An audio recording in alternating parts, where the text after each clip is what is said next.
Hi guys, welcome to my channel, Dream World Stories. Today's story is based on 5 friends going to a land that existed or does not existed.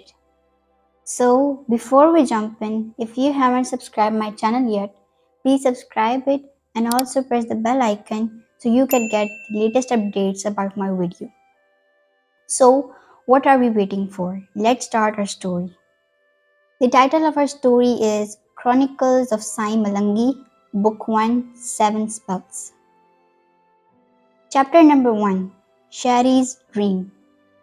We better hurry up, it's 7 already, announced Sherry after checking time on his watch that he received by his dad last Christmas.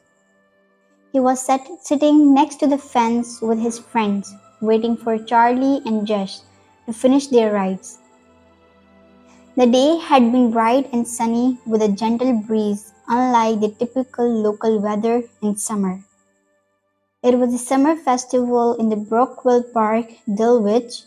The park was jam-packed with people. More people turned out than were expected, probably because of the good weather. Or maybe it was a variety of options the festival offered to different age groups. They had a large selection of fairground rides, performance stages, local attractions, community stalls, art exhibitions, and camel rides. Camels were kept in a place by the far end of the park.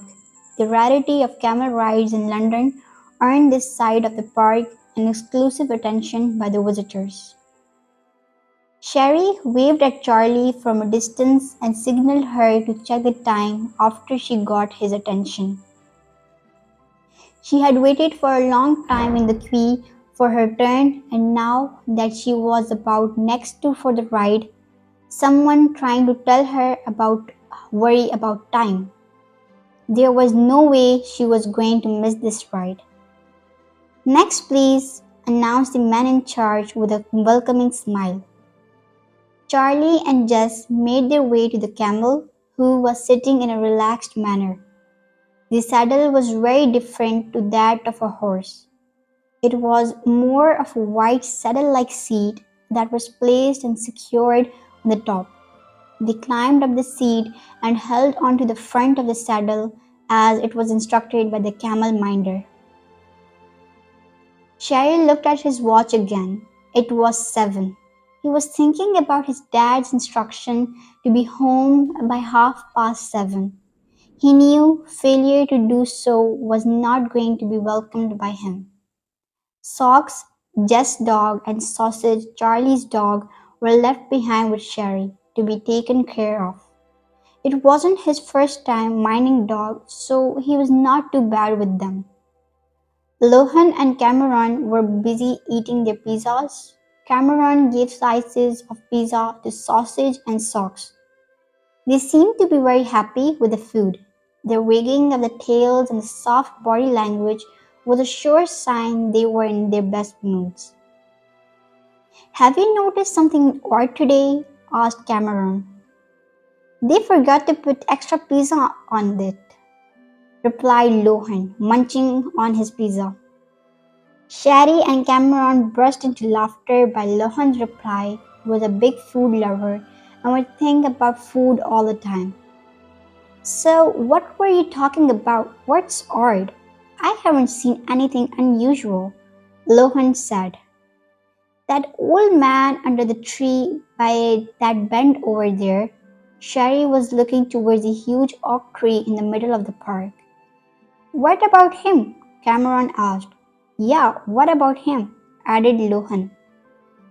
"I'm not sure.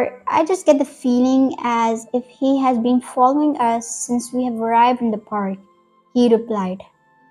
"I guess you're just feeling famous to have a following," joked Lohan and continued with his pizza business. Sherry rolled his eyes and turned his attention back to Charlie and Jess. Charlie waved at him as the camel passed by him.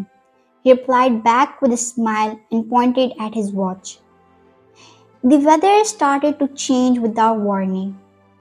Thick clouds emerged from nowhere. Wind started to take on speed. Without any further delay, rain started, followed by an air splitting thunderbolt. Everything went silent soon after. This change of weather took no more than half a minute. It was not natural. People in the park disappeared strangely as if no one ever visited that place. The rides, the stalls, and performance stages all vanished magically. All traces of the festivals were gone. All that remained in the park were Sherry, Cameron, Lohan, Charlie, Jess, Sausage, and Socks. All of them were standing close together like penguins, in complete silence, trying to make some sense of what just happened. No one was in sight. It was dark and quiet. What is that? Charlie broke the silence, pointing towards the oak tree where someone kindled a torch. The old man ambled towards them. He was holding a big wooden staff in his right hand. Flames shooting from the top end of the staff were emitting enough light to illuminate the surroundings. Is he the one you were talking about earlier? Cameron asked Sherry. I guess it's him, he said when the old man came in sight. Jess and Charlie looked at them with questioning eyes. Do you guys know him? Inquired Jess with her eyebrows raised. No, I just had the feeling he was following us, Sherry replied. Thud, thud, thud, thud. The sound of the staff hitting the ground grew louder and louder as the old man approached them. With a final thud, the old man stopped just a few steps away from them. He was quite tall in height with broad shoulders and slim build. He looked like in his 60s from the curves of his face. Extra long hair were hanging down his shoulders. He was wearing an equally long and wide beard. His eyes, with thick eyebrows and lashes, had an unusual sparkle.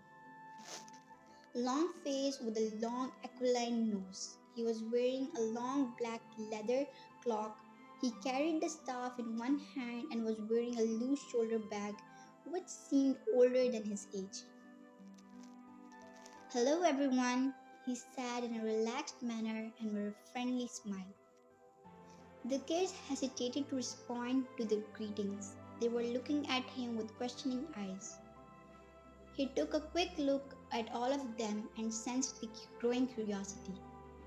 You must have a lot of questions, but before going into that, I want you to know that I am a friend and none of you must be afraid. He paused briefly to look around and continued. None of you would know me, but I know all of you since you were born. He paused again to look in their direction. How? Sherry braved to break the silence of his team. I think you would be more interested in why rather than how. How? Did you do all this? Where is everything gone? Sherry repeated his question. Oh, this. He looked around the park and continued. Yeah, this is not a big deal for me. It's just magic. Magics? That's not real, right? Sherry continued inquiring. What's real, what's not real? All depends on how you see everything around you, the old man replied. On hearing his name from the strange man only increased his perplexity. How do you know my name? As I have already told you, I know you all since you were born. So it's not a big issue at all to know your names. He read their faces and continued slowly. Alright, let me introduce myself. My name is Malangi. I have came from a faraway place known as Malangland. You wouldn't know about such a place as it has been called by different names like Wonderland, Fairyland, Never Never Land, and so on. But we, the residents, name it Malangland. The little introduction of Sai Malangi only increased the confusion of already bewildered kids. They looked at each other as to make sense what he just said. A residence of fairyland, a land which does not exist, or a desert, a whole new world. They could not ignore the facts they just witnessed earlier. Lots of questions were running through their minds. Even though it's very hard to believe what you are seeing, but I want to know why you are here. Why would you be interested to know us since our birth? It was Cameron this time to put some questions. I was thinking only Sherry will be asking questions, but it seemed like we have more examiners. Haha. Well, I'm here on a very important mission. I have waited for this day for a long time. He paused for a minute and looked toward the sky as to figure out how long he had waited for that day. He closed his eyes for a little while and took a deep breath and continued. A very long time indeed. You are the chosen ones by the chief oracle of Malangland. People of Malangland had died into the wool trust in her prophecies. I'm here to give you your belongings given by the chief oracle. The information by Malangi wove more questions in their mind. We are the chosen one? What does that supported to mean? What prophecy? Chief oracle? A string of questions came out by Cameron when science stopped momentarily. I'm sorry to say that I can't give details of the prophecy as yet. However, the chief oracle is one of the most famous and respected persons of Malangland. People go to her to inquire about future events, and her prophecies are highly honored. You are the chosen ones to liberate the Malangland, and again, I'm afraid I can't tell you the details. That information wasn't helping the kids much. Every piece of information by Sai Malangi was giving birth to more curiosity. Sai closed his eyes and hit the ground with his staff 3 times. Thud, thud, thud.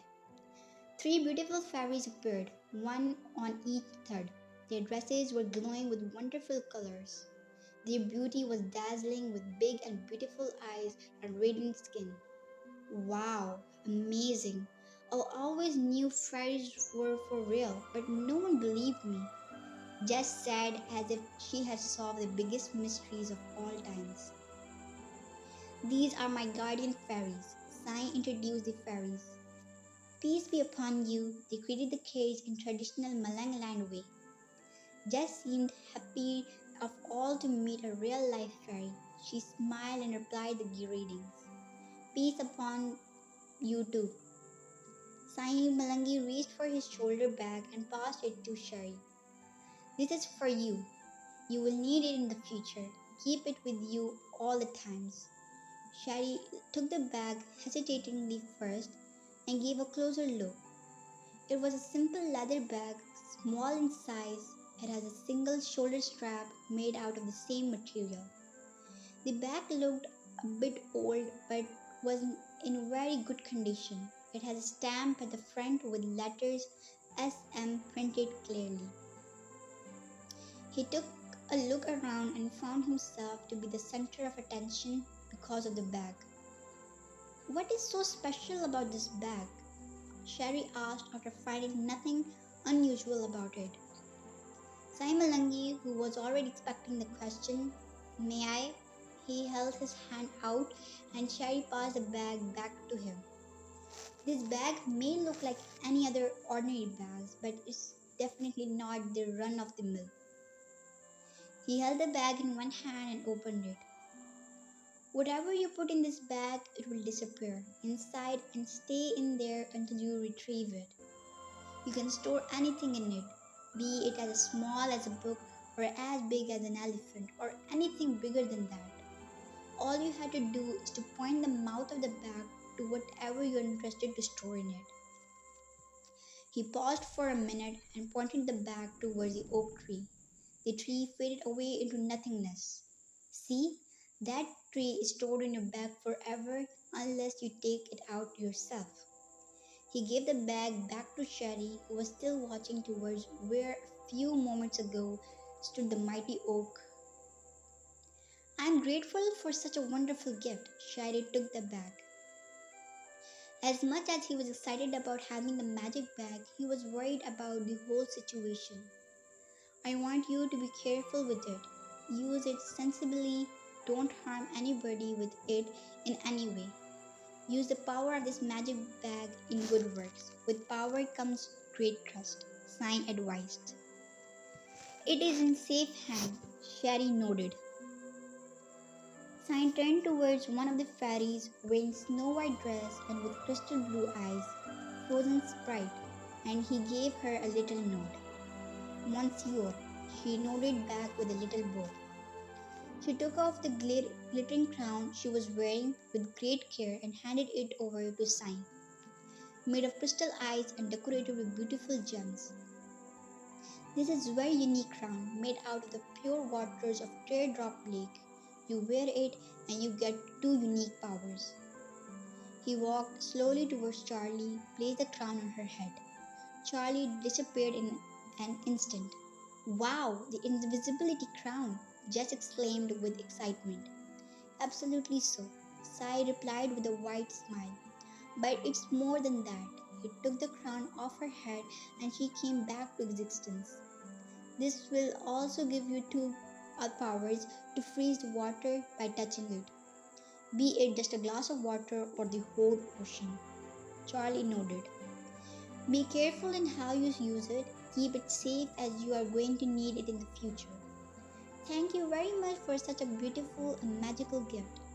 You are welcome. She took the invisibility crown and put it in her bag carefully.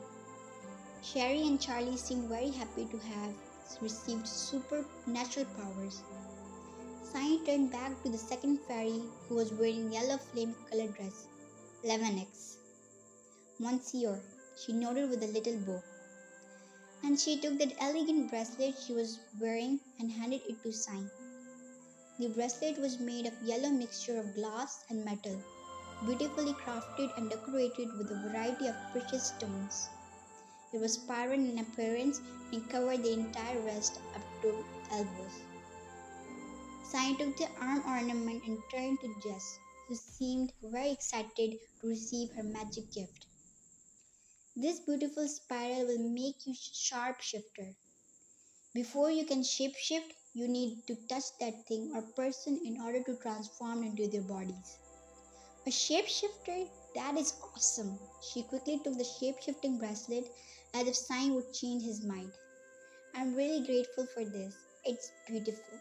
It's just amazing. She continued. Woohoo! It was Lohan and Cameron who were left behind to receive their surprise presents. Lohan was a big food lover from the time he was a toddler. That explained his appearance, round and plump. With chubby cheeks and curly hair, he looked like a human doll. Sai gave him a magic food box. Whatever you wish to eat, just say it. This magic box will cook it fresh for you, and I'm sure he will love it. That's like a dream come true for me to able to eat whatever I wish.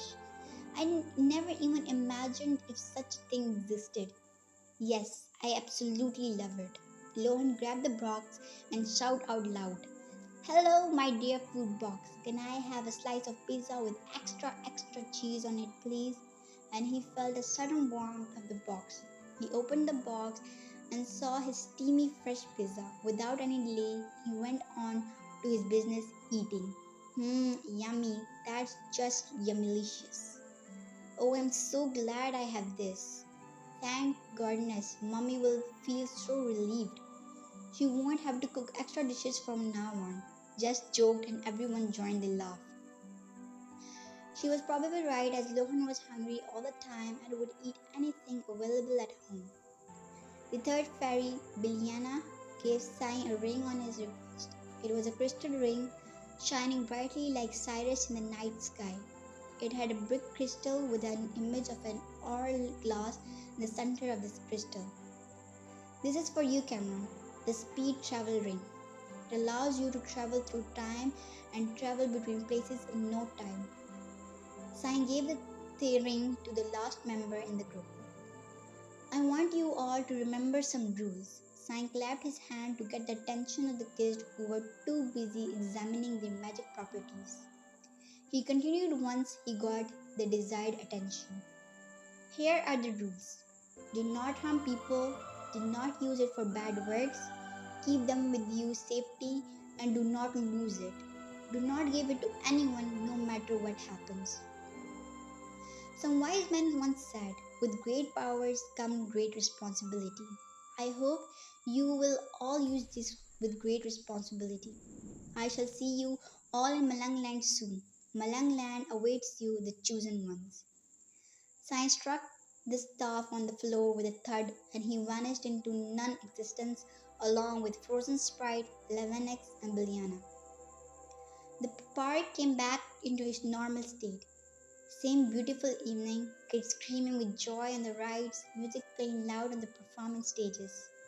People were buying their desired stuff from the stalls. Sherry was standing next to the fence, awaiting for Charlie and Jess. Cameron and Lohan were busy eating their pizzas and having some random conversation. He checked his watch again. It was 7:30. He looked worried as they were supposed to be at home by then. It's 7:30. It's 7:30, he shouted. Sherry, you need to wake up. It's Charlie's phone. Sherry heard his mom's voice. It's 7:30, Sherry shouted half asleep. He heard the footsteps coming up the stairs, followed by a knock on the door. Sherry opened his eyes and realized he was lying in the bed in his room. He took a quick look at the clock hanging on the wall opposite to his bed. It was nearly 10 o'clock. The door flung open. Sherry's mom was standing at the door. Morning, Mummy. Morning, honey. Sorry, I didn't realize it was done already, said Sherry, apologizing. Charlie's on the phone. She wants to talk to you. She passed the mobile phone to Sherry and returned to the door. Breakfast will be ready in 10 minutes, she said before closing the door behind. Thank you for watching my video and please let me remind you to please subscribe my channel.